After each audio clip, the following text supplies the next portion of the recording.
અને ખોટા તું ભણ્યો નહીં પેપર વાંચે ભણ્યા તો ફોટા નહીં જોવાના. ના ફોટા તો જોવા પડે. ના રે હાજમોલા નો ફોટો, ના રે સચિન ચીચકુલે નો ફોટો. સચિન ચીચકુલે, સચિન તેંડુલકર. સચિન તેંડુલકર.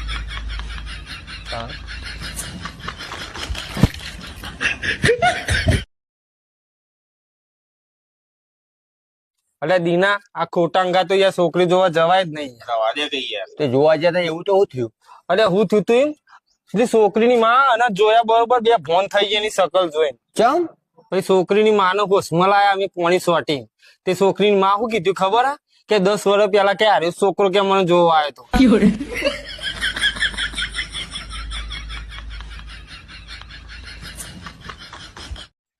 હે ભગવાન, 2 દાડાથી કોઈ ખાધું નહીં. મને 100 રૂપિયાનું સેટિંગ કરી આલો, ગમે તો અહીં કરી આલો. મને 2 દાડા ખાધે.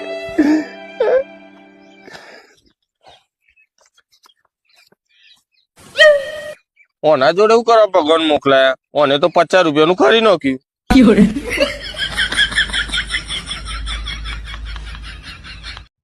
બાબા, માં કુંડલી હું લખ્યું? બેટા તારી કુંડલીમાં તો જબરજસ્ત પૈસા લખ્યા. લ્યો ભાઈ, હું લાયા આ કુંડલીમાં 5000 રૂપિયા કાઢી આલો.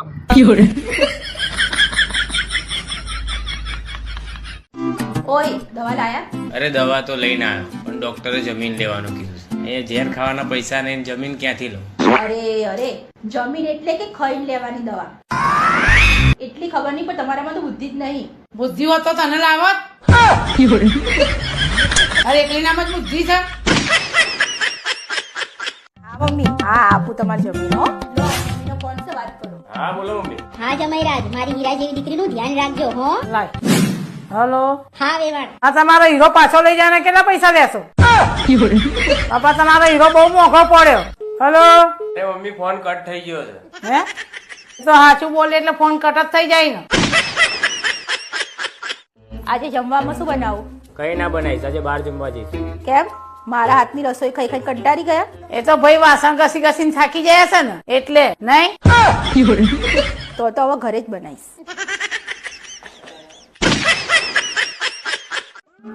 ઓય, જો મને લોટરી લાગે તો તું શું કર? કઈ નહીં, અડધા પૈસા લઈને હંમેશા માટે મારા પિયર જતી રહું. બહુ સરસ હો. લે આ 100 રૂપિયાની લોટરી લાગી છે, 50 પકડ ને નીકળ અહીંથી. હું તો કેવું છું 100 રૂપિયા લઈ જા, તું અહીંથી નીકળ બાપા. લે પકડ, જા મારો છોકરા હજે સુધી મેકવા આવશે.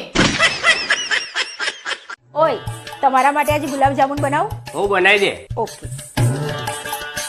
પણ મીઠું તો નહીં. આ તો ખાંડ તો પડી છે ને? હા એ તો સ. આ તો ભજીયા બનાવી દો હો. સારું. બે આજે તો જબરું થયું. ગામમાંથી આવતો તો ને તારી બેન પડી મળી તો કલાક સુધી વાતો વર્ગાયો હતો. લોહી ચુંબક ની જેમ ચોટી ગઈ હતી. આ તો તું શું કરે લખણ બની ગયો હતો?